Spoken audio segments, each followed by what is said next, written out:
রাত্রির গভীরে যখন কলকাতার পুরনো গলিগুলো নিস্তব্ধতায় ডুবে যায়, তখনই জেগে ওঠে সেই সব গল্প যা আমাদের দাদু ঠাকুমারা বলতেন। আজ রাতে আমি তোমাদের নিয়ে যাব এমন এক জগতে যেখানে ছায়া আর আলোর মধ্যে লুকিয়ে থাকে অদ্ভুত সব রহস্য। নাদিম, তুমি কি প্রস্তুত এই ভয়ঙ্কর যাত্রার জন্য? এই গল্পটা শুনতে হলে তোমাকে সাহসী হতে হবে, কারণ বাংলার ভূতের গল্পগুলো শুধু কল্পনা নয়, এগুলো আমাদের পূর্বপুরুষদের জীবনযাত্রার অংশ ছিল। এই গল্পগুলো শুধু ভয় দেখানোর জন্য বানানো হয়নি, এগুলো আমাদের সংস্কৃতির গভীরে লুকিয়ে থাকা সত্যের প্রতিফলন। আমাদের পূর্বপুরুষেরা জানতেন যে এই পৃথিবীতে শুধু জীবিত মানুষেরাই বাস করে না, এখানে আরও অনেক কিছু আছে যা আমাদের চোখে দেখা যায় না, কিন্তু অনুভব করা যায়। বাংলার মাটিতে ভূতের গল্পের ইতিহাস হাজার বছরের পুরনো। আমাদের পূর্বপুরুষেরা বিশ্বাস করতেন যে মৃত্যুর পর আত্মা সবসময় শান্তিতে থাকে না। যারা অকাল মৃত্যুবরণ করে, যাদের কোনো অপূর্ণ ইচ্ছা থেকে যায়, অথবা যারা কোনো অন্যায়ের শিকার হয়ে মারা যায়, তাদের আত্মা এই পৃথিবীতেই ঘুরে বেড়ায়। আর এই বিশ্বাস থেকেই জন্ম নিয়েছে আমাদের ভূতের গল্পগুলো। এই বিশ্বাসের পিছনে ছিল গভীর দর্শন। আমাদের পূর্বপুরুষেরা মনে করতেন যে প্রেম, ঘৃণা, রাগ, দুঃখ, এই আবেগগুলো এত শক্তিশালী যে মৃত্যুর পরেও তা মানুষের আত্মাকে বেঁধে রাখে। আর যখন এই আবেগগুলো খুব তীব্র হয়, তখন আত্মা মুক্তি পায় না, এই পৃথিবীতেই আটকে থাকে, খুঁজতে থাকে তার মুক্তির পথ।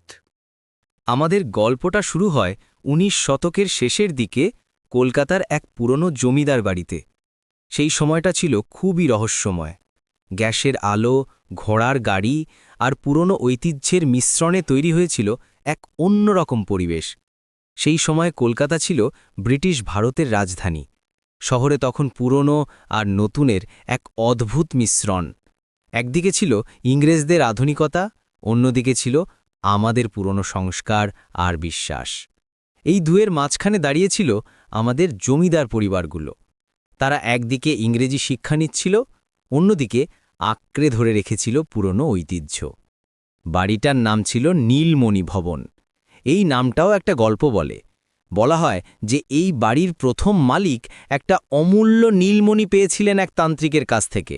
সেই তান্ত্রিক নাকি ছিলেন খুবই শক্তিশালী। তিনি বলেছিলেন যে এই নীলমণি যার কাছে থাকবে তার বাড়িতে কোনো অশুভ শক্তি ঢুকতে পারবে না। সেই নীলমণি নাকি অশুভ শক্তির বিরুদ্ধে রক্ষা করত। কিন্তু কালের নিয়মে সেই নীলমণি হারিয়ে গেল, আর তার সাথে সাথে বাড়ির সুখ শান্তিও। গ্রামের বুড়ো মানুষেরা বলতেন, নীলমণি হারিয়ে যাওয়ার পর থেকেই বাড়িতে অদ্ভুত সব ঘটনা ঘটতে শুরু করেছিল। রাতের বেলায় অদ্ভুত আওয়াজ, দিনের বেলায় ছায়া দেখা যেত যেখানে কেউ ছিল না। এই বাড়িতে থাকতেন জমিদার হরিহর চৌধুরী আর তার পরিবার। হরিহর বাবু ছিলেন একজন ভালো মানুষ। তিনি তার প্রজাদের যত্ন নিতেন, গরিবদের সাহায্য করতেন। তার বাড়িতে প্রতিদিন অনেক গরিব মানুষ খেতে আসত। তিনি কখনো কাউকে খালি হাতে ফেরাতেন না। গ্রামের মানুষেরা তাকে খুবই ভালোবাসত আর সম্মান করত। কিন্তু তার একটাই দুর্বলতা ছিল, তিনি অতিরিক্ত আবেগপ্রবণ ছিলেন, বিশেষ করে তার একমাত্র মেয়ে কমলার ব্যাপারে। তিনি কমলাকে এত ভালোবাসতেন যে তার সামান্য কষ্ট দেখলেও তিনি অস্থির হয়ে যেতেন। কিন্তু এই বাড়িতে এমন কিছু ঘটেছিল যা আজও মানুষের মনে ভয়ের কাঁটা হয়ে বিঁধে আছে। হরিহর বাবুর একমাত্র মেয়ে ছিল কমলা। মাত্র ১৮ বছর বয়সে কমলা ছিল অপরূপ সুন্দরী। তার চোখ দুটো ছিল হরিণের মতো বড় আর কালো। যখন সে কারোর দিকে তাকাত, মনে হতো যেন সে মনের কথা পড়ে খেলছে। তার চুল ছিল কোমরের নিচ পর্যন্ত লম্বা, যা সে সব সময় ফুলের মালা দিয়ে সাজাত। কমলার প্রিয় ছিল বেলি আর জুঁই ফুল। সে প্রতিদিন সকালে বাগান থেকে তাজা ফুল তুলে চুলে গেঁথে নিত। তার হাঁটা চলা ছিল রাজহাঁসের মতো মার্জিত। কিন্তু কমলার আসল সৌন্দর্য ছিল তার গলার আওয়াজে। সুন্দরী, বুদ্ধিমতী আর গানে পারদর্শী। তার কণ্ঠস্বর শুনলে মনে হতো যেন স্বর্গের কোনো দেবী গান গাইছেন। গ্রামের সবাই বলতো, কমলার গান শুনলে পাখিরাও চুপ করে যায় তার সুরের মোহে। এমনকি বাতাসও থেমে যায় তার সুরের মোহে। তার গান শুনতে দূর দূর থেকে মানুষ আসত, এমনকি পাশের গ্রামের মানুষেরাও কমলার গানের কথা শুনেছিল। কিন্তু কমলার একটা অদ্ভুত অভ্যেস ছিল। প্রতি রাতে ঠিক 12টার সময় সে বাড়ির ছাদে উঠে গান গাইত। একা, নিঃসঙ্গ, চাঁদের আলয়। সে গাইত পুরনো বাংলা গান, ভাটিয়ালি, কীর্তন। কখনো কখনো নিজের মনের কথাও গান করে বলতো। তার এই অভ্যেস শুরু হয়েছিল যখন সে মাত্র 15 বছর বয়সে তার মাকে হারিয়েছিল। মার মৃত্যুর পর থেকেই কমলা রাত্রিবেলা ছাদে উঠে গান গাইত। সে বলতো মা নাকি চাঁদের আলোয় তার গান শোনে। কমলার মা ছিলেন খুবই ধার্মিক আর সংস্কারশীল। তিনি বলতেন যে রাত 12টার পর বাইরে যাওয়া উচিত নয়। কিন্তু কমলা তার মায়ের এই কথা ভুলে গিয়েছিল।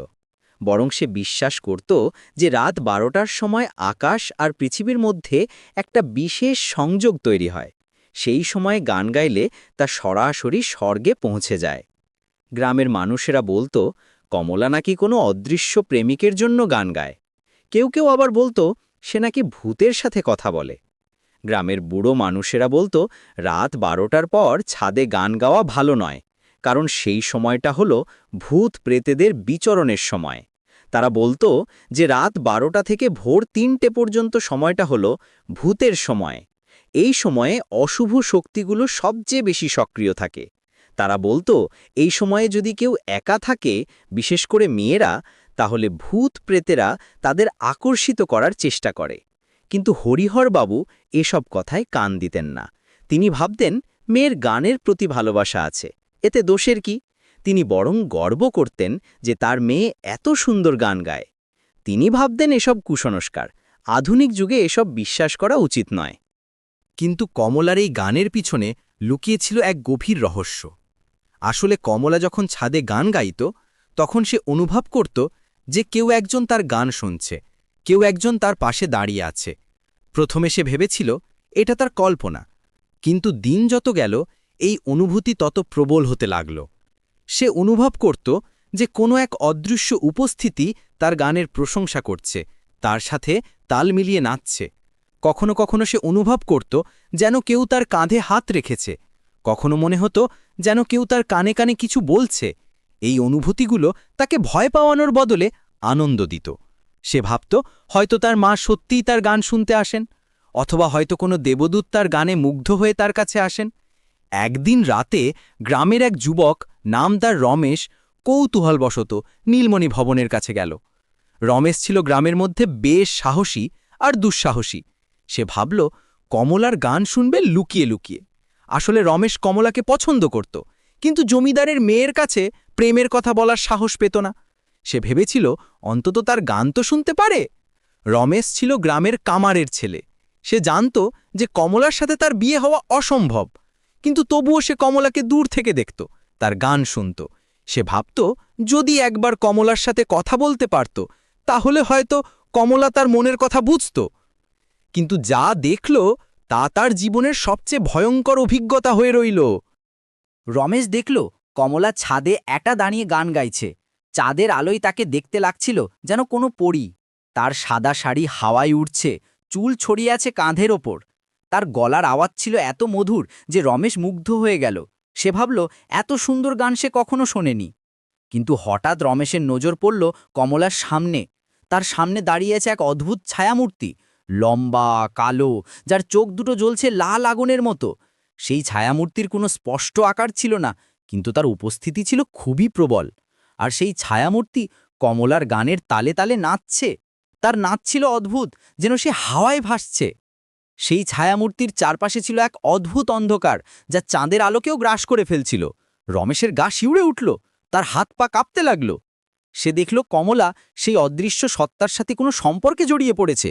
সে দেখল যে কমলা সেই ছায়ামূর্তির সাথে কথা বলছে, যেন তারা পুরনো পরিচিত।